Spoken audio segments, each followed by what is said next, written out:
Hello everyone! Today we'll be reviewing the first electric Mercedes from the EQ lineup.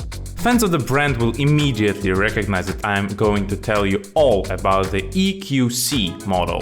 This car was introduced to the market back in 2019, but even in 2023 it still remains relevant. Glory to Ukraine, glory to the heroes. Let's get started.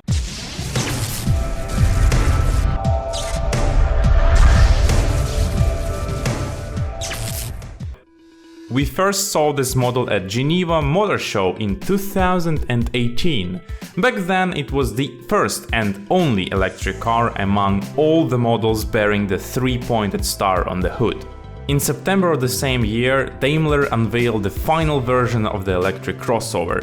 The Mercedes-Benz EQC was not just a conversion of GLC model with electric motors and battery. Both of these models share a similar platform with wheelbase of 2.87 meters, a double wishbone front suspension and a multi-link rear suspension. However, the body of this electric car is still original. Its length is 4.76 meters, width is 1.88 meters and height is 1.62 meters with a wheelbase of 2,873 millimeters. The ground clearance is 120 mm or 97 mm under the maximum load. The grille between the headlights is real, not a solid plate as seen on the concept car. Behind it is the radiator. As expected in this 2018 German model, we won't find a second trunk under the hood. All the space under the hood is occupied by the control electronics block.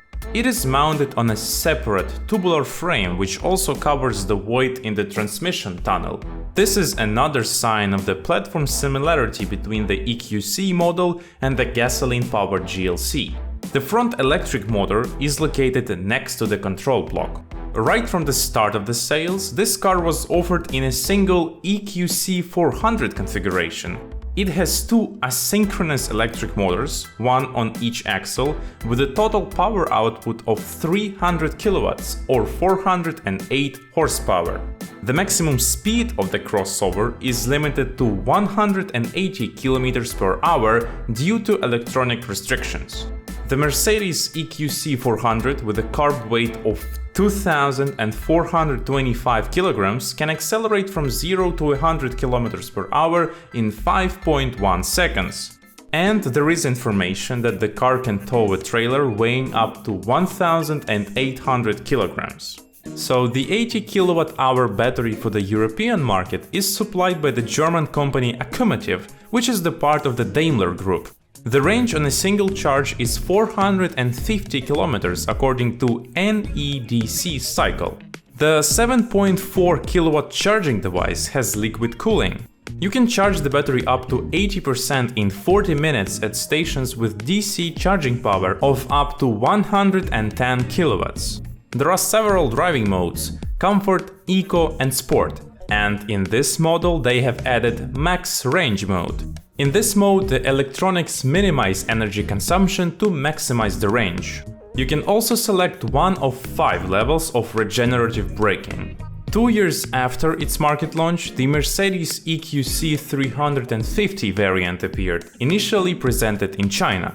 For the local market, electric vehicles are produced by the joint venture Beijing-Benz. The younger version also comes with all-wheel drive and 2 electric motors, but their total output is lower, with only 210 kilowatts or 286 horsepower. The battery is the same as in the first version and the maximum speed is also electronically limited to 180 km per hour. Before we move on to the interior review, I'd like to tell you about the experimental version of this model called the Mercedes EQC 4x4. As you may have guessed, it is based on our featured crossover. The EQC 400 has been on the market since the beginning of 2019. All this time, the brand has been trying to get some attention to its first production electric vehicle in the EQ lineup. One of the most interesting cases is when this SUV was turned into a true off-roader. The electric car received a new suspension, wheels and 2 modes, off-road and off-road plus.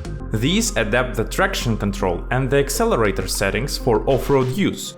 The asynchronous electric motor on both axles still deliver 408 horsepower and 765 Nm of torque. The multi-link suspension has been redesigned with new shocks, springs and portal axles. As a result, the ground clearance of the Mercedes electric vehicle increased from 140 to 293 mm, which is 53 mm more than the standard G-Class. In short, the off-road version turned out to be genuine. But let's go back to our main review subject. I'll point out right away that the interior of the model follows the same style as other modern cars from the Stuttgart-based brand. On the front panel there is a display that combines the instrument cluster and the infotainment system screen, each with a diagonal of 10 inches. In summary, the interior offers the familiar Mercedes-Benz experience. The leather steering wheel with buttons and a couple of touchpads immediately tells you that this car was developed in Germany. This impression is reinforced by the brand's control blocks for seat settings on the doors and windows and also the climate control buttons. Overall, the interior's character is highlighted by the specific color scheme typical of the Mercedes-Benz brand. High-quality materials such as leather, modern finish elements with aluminum or wood accents should tell both the driver and the passengers that they are in a Mercedes-Benz car. And this time, it's not just a car, but an electric one. The steering wheel, buttons, levers and seat control panels on the doors will feel familiar to owners of other Mercedes models. So transitioning from a gasoline-powered Mercedes to this electric one will be a breeze. There is plenty of space in the cabin for both front and rear occupants. Rear passengers have 3-stage heated seats. In the EQC electric car you will notice minimal vibrations and noise, thanks in part to the fact that the motor block doesn't contact the car's body or other parts. This is all thanks to the separate special tubular frame I mentioned earlier. Behind the Mercedes star on the tailgate there is a camera. It is an unexpected but practical solution. The familiar rear trunk has a capacity of 500 liters, which is a standard figure for a car of this class.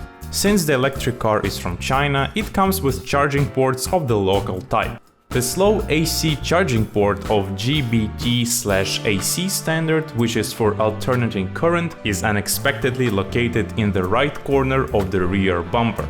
You can use it to charge the electric car, for example, from the household socket. The fast charging port of GBT/DC standard is located on the right rear wing.